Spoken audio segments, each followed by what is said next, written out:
নমস্কাৰ বন্ধুসকল, স্বাগতম জনাইছোঁ মোৰ চেনেল সস্তীয়া নিউজলৈ। আজি মই কথা পাতিম ইনষ্টাগ্ৰাম ষ্টৰী আৰু অসম উচ্চতৰ মাধ্যমিকৰ ফলাফলৰ বিষয়ে।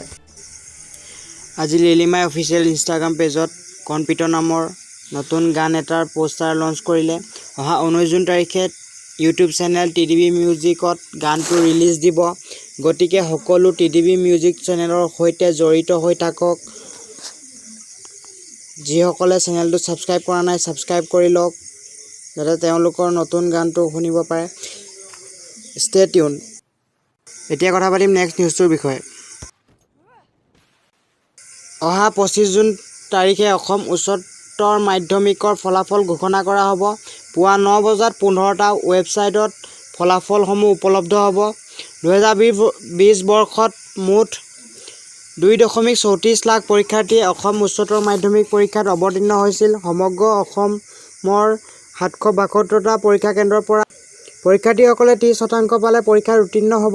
যদিহে কোনো পৰীক্ষাৰ্থীয়ে 2টা বা তাতকৈ কম ছাবজেক্টত ফেইল কৰে, তেনেহ'লে তেওঁলোকে ছাপ্লিমেণ্টেৰী এক্সাম দিব পাৰিব। গতিকে আজিলৈ ইমানেই। যদিহে ভিডিঅ'টো চাই ভাল পালে তেনেহ'লে লাইক কৰক, কমেণ্ট কৰক, শ্বেয়াৰ কৰক। যদিহে আপোনালোকে ছ'চিয়েল মিডিয়াৰ লগত জড়িত ইণ্টাৰেষ্টিং নিউজ সদায় পাই থাকিব বিচাৰে, তেনেহ'লে চেনেলটো ছাবস্ক্ৰাইব কৰি বেল আইকনটো দবাই দিয়ক। ভিডিঅ'টো চোৱাৰ বাবে ধন্যবাদ। জয় আই অসম।